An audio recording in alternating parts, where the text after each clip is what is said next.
Well, Shelly, I am so excited to chat with you today. I know we've got such great information we're going to be chatting about.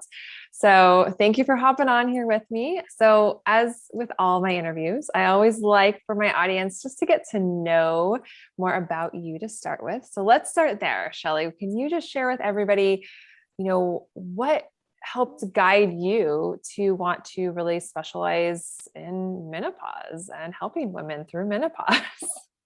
Oh, I always say this is easy, but I'm always one that when you go back, kind of all ties together to kind of get you where you are today. So, going back, when I was young, I wanted to be in the health field. I didn't know what kind. And then I was pre-physical therapy when I was in undergrad. And then I had talked to this chiropractor who the way they were talking was hitting everything that I believe about the human body. So I thought, you know what, I'm going to switch. I'm going to go to chiropractic school. In all that, I was a college basketball player, and I've always been active. When I graduated chiropractic school, I was still a personal trainer, and I had a personal training gym and the chiropractic office together. So I've always been into health and fitness and taking care of my body.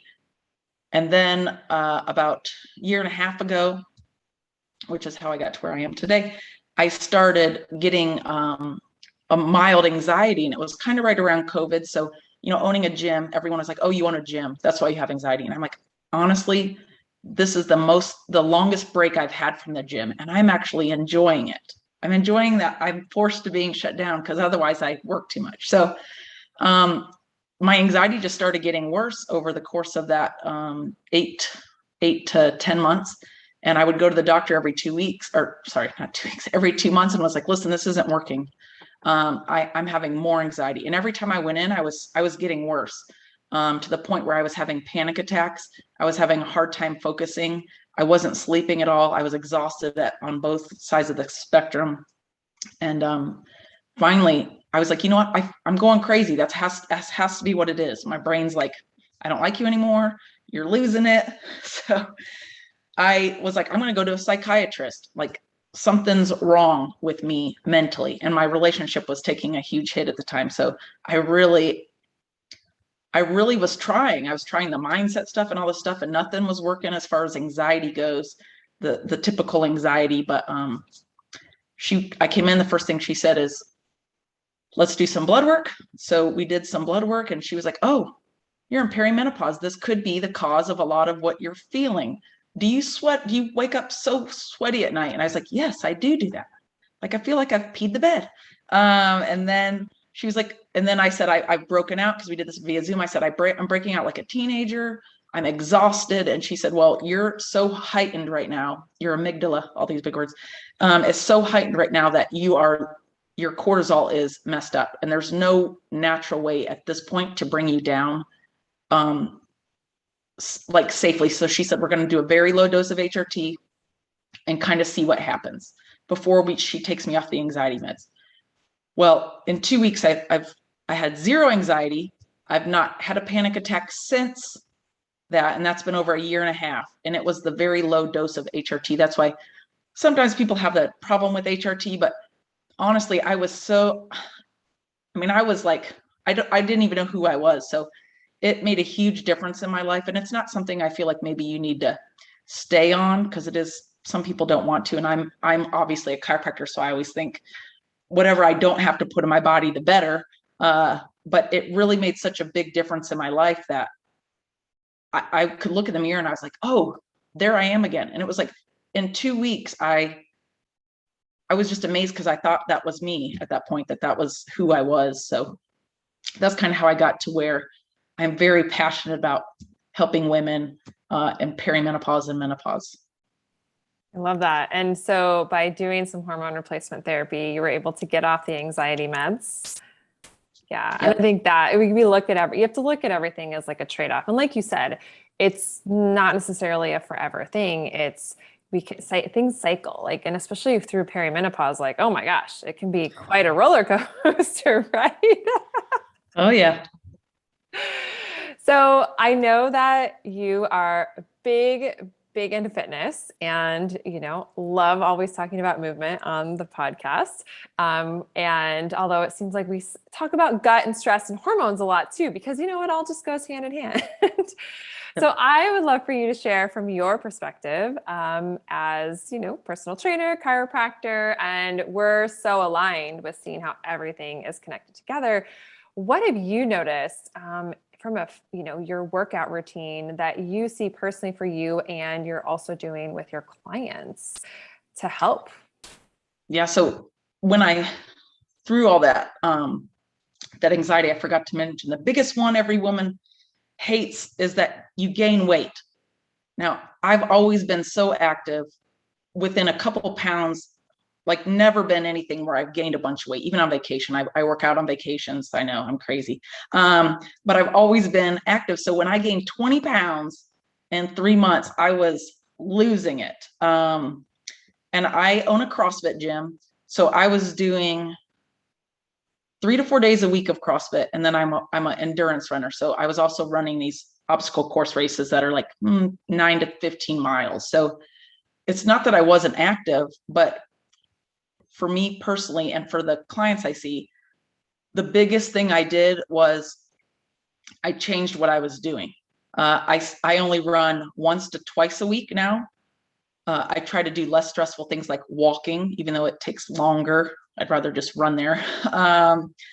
And I changed my workout. So I'm doing more of a HIIT workout, or I started doing more of a HIIT workout, probably 4 days a week of just dumbbells and nothing more than 15, 20 pounds. And it was more of a basic circuit to where I wasn't taxing my body. Cause with CrossFit, if you do it, not everybody has to do this, but with me, if I see a weight on the board that you're supposed to do, I'm going to do that weight. So it was very hard for me to detach with what everybody else was doing and seeing my scores and this and that. So I do CrossFit twice a week now. I do the other 2 workouts twice a week. But it took me 12 months to lose that 12 weeks to lose that 20 pounds. So then when my clients started seeing me losing weight and they're like, what are you doing? You look amazing. I know you've been struggling. And I was like, well, I changed kind of the way I'm eating and the way I'm working out. And they're like, we want to do what you're doing. And it was all the women that had been at the gym for 4 or 5 years, working out 3 to 4 times a week and not really seeing results. So they did the 12-week. And then when they had really good success, they're like, you need to do something with this program. You need to do something because it helped us dramatically. It's a lifestyle change. So that's kind of how I got into getting even more into it and helping women. Oh, I love what you're saying. I've preached this for so long about getting women to actually pull their exercise back. Especially when we start hitting into like where hormones are a little more disarray, cortisol might be through the roof, or maybe it's actually plummeted, right? And there's just kind of a little bit of chaos going on in our body, but we think mentally we have to have that adrenaline rush outlet, which might be helping us a little bit mentally, we think, it's actually contributing to the problems.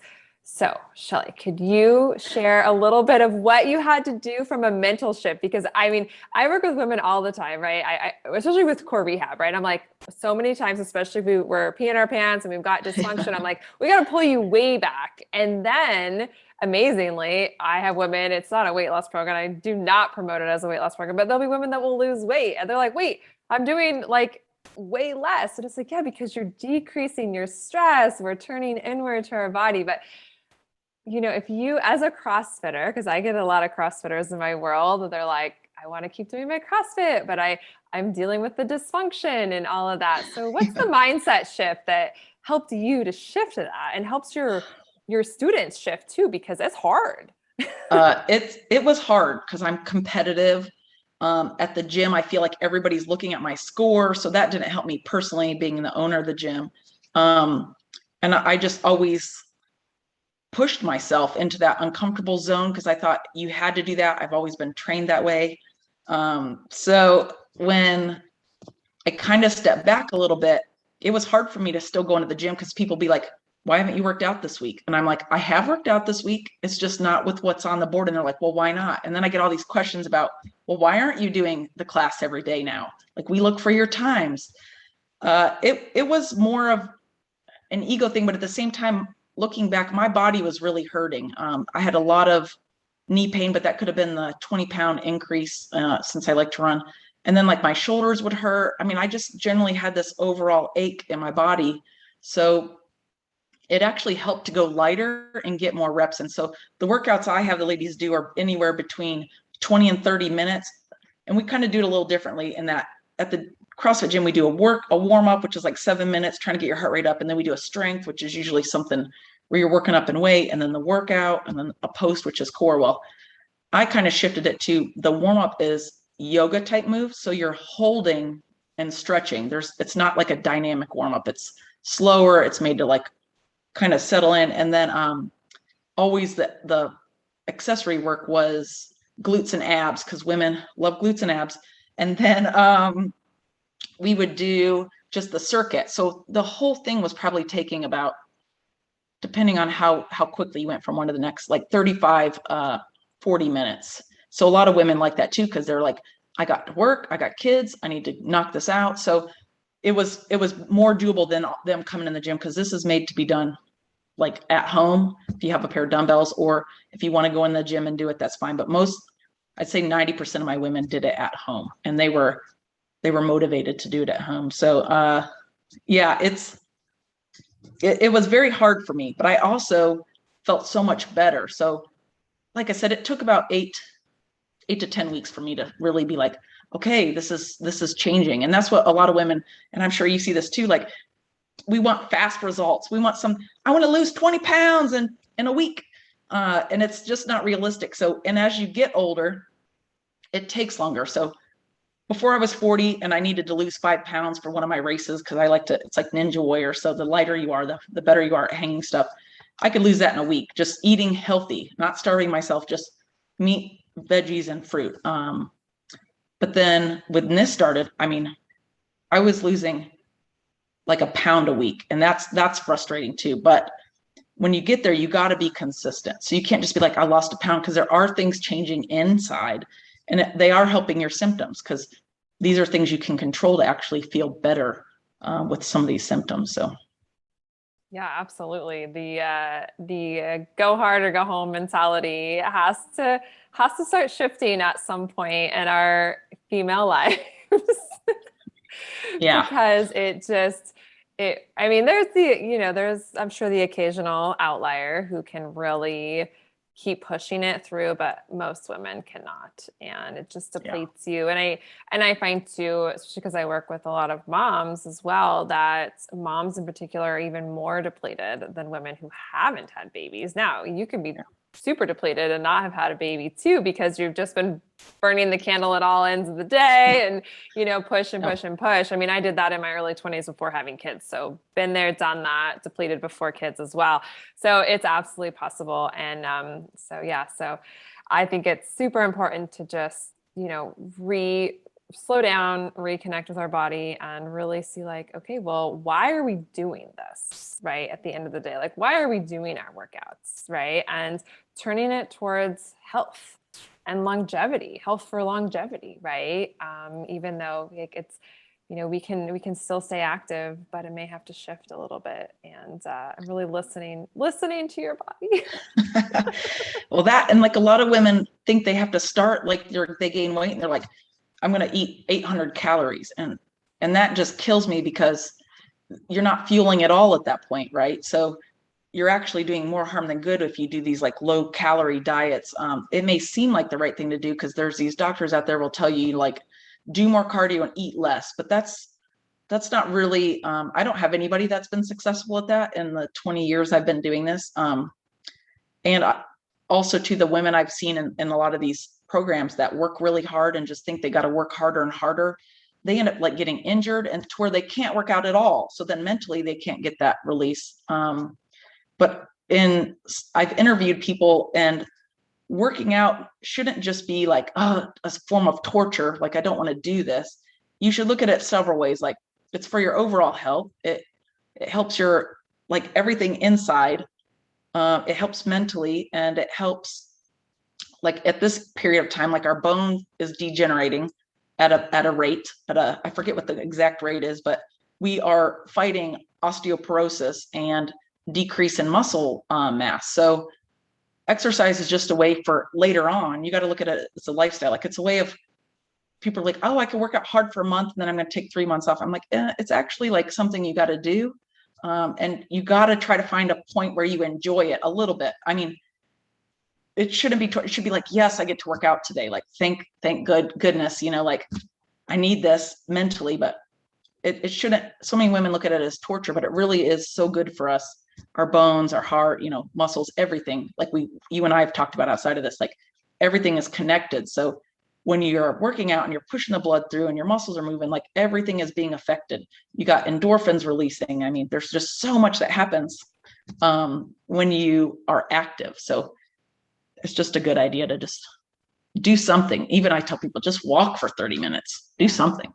Keep moving. And yeah, I mean, it is when we turn it towards, health and stop using it as punishment for ourselves. I mean, I hear from women all the time that they fall into a groove with core rehab or my lifestyle workouts, and stuff like that. And I'm sure your ladies the same way, is once you find something that really is like rejuvenating your body, it's rehabilitative, it's making you feel good and more energized and stronger, but in a way that's not depleting, not punishment, your body craves it. Like I hear that all the time from my ladies, and I'm sure you do too. It's like, yeah, you might go a couple days, heck, maybe life happens and you even go a week or two, but then your body's like, you literally like, no, I got to do this. Even if it's 10 minutes a day, even if it's just like a little bit of something that is nourishing for your body, since we don't always think of movement as nourishing, but it really should be nourishing. And yeah, let's reiterate this whole calorie thing. I want to circle back to that for a second. So question for you, do you do any intermittent fasting, even if it's just like, when only eating when the sun's up kind of thing, the circadian? Yeah, I was trying different things, and that's how I kind of narrowed in on what I do in the course. I try to do macros because you're not starving yourself. And I feel like if you can get your percentages dialed in, and like for women in this age group, we need more protein than we do carbs and fats. So, and that's just what's worked for me and my clients. I don't know what else, but me personally, I've dabbled in intermittent fasting, but I would go from, I'm not a morning eater anyway. So it was easy for me to go from like 12 to 8, but I never really got down in the shorter windows. But I felt good. There were sometimes at like 7:58 at night, I'd be like, what can I eat? Because I'm not going to be able to eat till noon tomorrow. And then a couple of my ladies, when they kind of get stagnant, I've had to shift them individually to macros, but within like intermittent fasting with like a little bit of a bigger window. Because I don't ever want any of the ladies to feel like they're like starving or hungry. They might feel like they're craving something because it's not healthy, but I never want them to feel hungry, because then that's not ever going to be a lifestyle change. I want them to be able to, if they want to go out and eat dinner somewhere, anniversary, birthday, whatever, they're just like had a bad night, I would just want them to get back on. We call it, in my group, we call it get back on the horse the next day. Like even the group was all like, oh, I had a bad day. They're like, get back on the horse. Like, I don't even need to say anything. They're all like, get back on the horse. Cause I'm like, you can have a bad day. Just don't let it turn into 3-4 days. Cause that's what's detrimental. But one meal or whatever, the next day, if you work out and you eat healthy, you can offset that way easier than just, I've had a bad week now. Like my ladies in the group would first say, get back on the horse. Like they're I love that. Get back on the horse. Yeah. Well, it is. It's like, just enjoy. We have to get to this place of enjoying life, which means also enjoying food, and now there are some limitations. Like myself, I won't touch gluten. Like it doesn't matter. Like you could have the best looking cake in front of me. I won't touch it because it will make me feel awful. But for some people, if it really does, you think it doesn't bother you, and you want to just be okay with it. Right? Just be okay with it and don't beat yourself up. And that's just a big, big part of all of this. And there's, I wanted to mention again, I think I had said this before on another episode, but to reiterate this whole calorie restriction thing, there was actually a study. I need to just find it. So I have it here and I'll do a whole episode maybe on it one of these days. But they did a study and where they were basically two different groups, one group that did calorie restriction and another one that didn't calorie restrict. And so was eating more calories, but just did more intermittent fasting and it was literally like, still like a 12-hour window, not even an 8-hour window. Like, so they're still eating like 3 solid meals a day, but during that, like say 8 to 8 kind of thing, right? During the day. And the people that actually did intermittent fasting and were eating more calories, they actually lost more weight than the people that were calorie restrictive. And this is something that even sometimes when we know that information, like it can be challenging. And so it's like we have to really start to look at our food from a nourishing perspective and listening to what our body is telling us. And you're right, like some women need to eat earlier in the day, and some can go longer. Like, and I know for myself, my days kind of vary. I usually try to at least push my breakfast to like 10 o'clock, but some days it's earlier and I just listen to my body. And I think so many times we get so focused on it, we have to do something to a T, and that actually adds more stress to us versus just like listening to our body and be like, today I just need to eat breakfast. And even if you don't usually do it, it's like, who freaking cares? Eat the breakfast. Yeah. That's funny that you say that about the calorie restriction, because that's probably one of my, when I first give ladies their macros, they're like, this is more than what I usually eat. I'm like, okay, we're trying to shock your body a little bit and change your body. So it takes them a hot minute to be like, all right, I'm going to do this. And then sometimes for a week or two, I'm just trying to even get them up in their calories without even focusing on necessarily quality. So like there's different phases of, I try to get them just, staying under the calories, then keeping the percentages, and then making sure it's whole foods. And so it's like this whole process. But yeah, it is one of the hardest things with most clients is that they think less is more, that it's going to get them somewhere. And I mean, it really doesn't. And there's some science behind that as far as, when you're in a deficit, when you start eating again, you're actually going to gain weight back. And if you do that again and you're in a deficit, you're actually going to gain more weight back the second time. So these people that are, they do this all the time and it's just how they diet, they're actually doing more harm to their body than good, because it's the chemistry of our bodies. It doesn't like to be starved. And then it's going to add weight because that's where it feels comfortable, but your threshold is going to change the more you do the lower calories. So it is hard. In my group, though, and eating is hard. Sometimes it helps if you have an accountability partner or some motivation. So like even with the workouts, I have an app where they have to click completed. So it alerts me. And then at the end of the week, there's like a graph where it says, so-and-so only did 25% of the workout. So then it's like it's a really good motivational thing. Cause I'm like, hey, I see you only did one workout this week. They're like, oh, I knew you were going to see that. So, and then it's the same with, nutrition. We use basic MyFitnessPal, but every night they have to send me a picture of their pie chart of macros.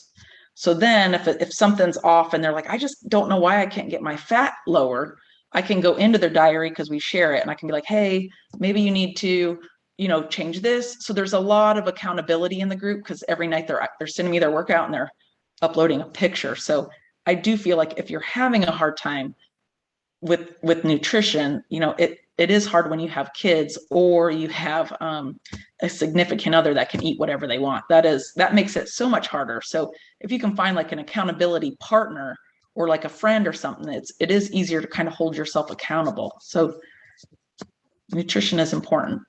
It's more important than fitness as far as is the losing weight, but it's like they're both equally important for overall health. Yeah. Well said. I love that.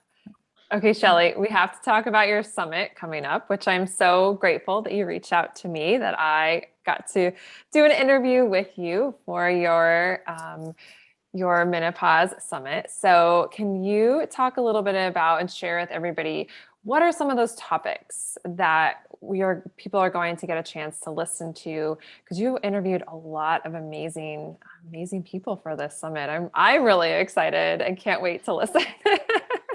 It was a lot of fun, because I've already done the interviews, and with you, we did like pelvic floor, deep core, and then how everything's connected in the body, which I feel like is kind of why, we had a good connection from the beginning, is that we kind of looked at things the same way, even though I'm not as good as on the pelvic floor stuff, but I need to be. But the connection it's important for the body. So when I did the interviews, it's split up into 3 days. Day one is going to be hormones, just educating people on what are hormones and how do they affect us. Hormone replacement therapy. And then there's also I have some people that are non-hormone replacement therapy specialists. So day one is going to be all about hormones, and then some type of ways you can, losing my train of thought, a type of way that you can, approach them and balance yourself out, even if it's natural or more meds. Day two is going to be fitness and nutrition. And we have nutrition from myself and another fitness person about like macros. And then we also have some intermittent fasting specialist, and then some other stuff with nutrition. So, and then day three is going to be, we got intimacy, which those interviews were, if you want to see me squirm a little bit, there you go. And let's see, we got mindset and self-care. So those two also are very important in this stage of your life, taking care of your body mentally. So each day is 10 speakers. There's some men that are speaking, mostly women, but they're very interesting topics, and that I learned so much even just by speaking with them on other things I could be doing for myself. But so how it works is there's 30 interviews that are free to everyone. So Erica's going to give you the link for that, but they're free to everybody. You can upgrade to what we call an all access pass, where you get these bonus interviews. So each speaker did an extra bonus interview where we go really in depth. And like I said, the intimacy ones are fun, but there are all sorts of tips and tricks and how to. So that part is like, what are some things you can do to implement, like starting tomorrow? So the bonus interviews are just as on fire as the regular ones, but it was really fun, and the speakers were just great, and like you were great to speak to also. So yeah. Oh, and it's October 25th through the 27th. Okay, well, I was going to get you on the dates. Yes. So I will put all the links in the show notes. We'll be sending this out to everybody. I'm really excited, and I love this work. I think it's so important that, we're having more of these conversations, because, just like I discovered, so many women deal with aches and pains and dysfunction from a pelvic floor perspective and all of that. And they're suffering in silence, or they think like, oh, this is just normal, as, I'm getting a little bit older and just, been doing this work even longer and longer, and have my FDM practitioner. So I've gone down a deep spiral, understanding hormones and just the body to a whole amazing deeper level. And I just think that there's so much healing opportunity for every single one of us out there. And when I hear from women like, oh my gosh, I'm having all these hot flashes, or I'm having these horrible periods and all these things, and I'm just like, oh my gosh, there is so much that can be done, right? And it's not just one thing, right? Again, everything's connected, whether we're talking about movement or nutrition, or we're talking about hormones, right? We have to look deeper. We have to look at everything together. And so I'm really grateful that you're doing this work and putting this out, and that even if people don't want to do the upgrade, there's the free option. And then of course, I'm going to encourage everyone to upgrade. It's super, super affordable. So that's going to be amazing. So you all can find the link in the show notes, sign up for that. It is October 25th through the 27th. So Shelly, it's going to be amazing. I can't wait. It should be good. Like I said, I learned so much, and there's just so much good stuff in there. It's just so much good stuff. I'm really like proud of the speakers, and everybody did such a good job, and bringing 30 amazing speakers together was a challenge, but it's going to be so worth it when just to help women and all the little golden nuggets that you guys shared. So I'm excited to just help women and kind of educate them as well. Cause I feel too, cause since your audience is a little younger, I feel if there was this course when I was in my 30s, I would have been ready when this happened, instead of suffering for 8 months. Some of the speakers suffered for 5 years before they got any help. So the more you can educate yourself now, and a lot of these topics in the summit are fitness, health, and things everybody should be doing anyway, right? So I feel like if anybody can take this, whether you're in perimenopause or not, or after the fact of menopause. So it's beneficial to everybody. There's a lot of good stuff in it. So good. Well, I can't wait. I look forward to it. And I'll put the link below so everyone can check out all the speakers that are going to be there. I know you have some amazing, amazing speakers. And yeah, so is there any last thing that you want to share with everybody listening that we haven't yet hit on, whether it's about the summit or anything that you do, any advice that you love to give to women that you Advice that haven't I yet love to shared? give. I feel like it's just, for most, it's just hard to start. It's going to be hard for the first week or two, but if you truly want to feel better, just in general, women in general, you have to start taking care of your body. So like the fitness, the nutrition, and that doesn't mean nutrition 100%, of course not, but there are better things we could be fueling our body with. And then also, we didn't touch on it, but like mindset and self-care. Mindset is so important. That doesn't mean like meditating or going to yoga, which are amazing. If you do that stuff, that's a good way of mindset as well. But just like reading or taking 20 minutes to yourself to go on a walk, and not for exercise, but for yourself, and to gather your thoughts, or read certain things that are positive or encouraging about habits. But self-care, I started doing, when I found out I was in perimenopause, I started doing research. So massage, anything where it's hands-on. So massage, chiropractic, acupuncture. I kind of rotated through the weeks, and I really just, it was like, it's an investment, but I felt so good, to where, like I said, I was able to get off the anxiety meds without any, adverse effects or anything like that, since I'd been on them for a year. So it's really important to focus also on your mindset and self-care, and find somebody who's going to help you with that. And don't be afraid to, if your doctor's not listening to you, don't be afraid to go to another doctor. That's what I had to do. That's what a lot of the other speakers had to do after years of suffering. They finally were like, there's something else. So don't be afraid to go to somebody else.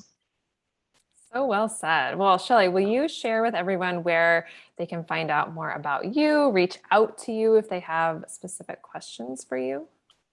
Specifically, the easiest thing is to go to drshellyburns.com, and it's just drshellyburns.com.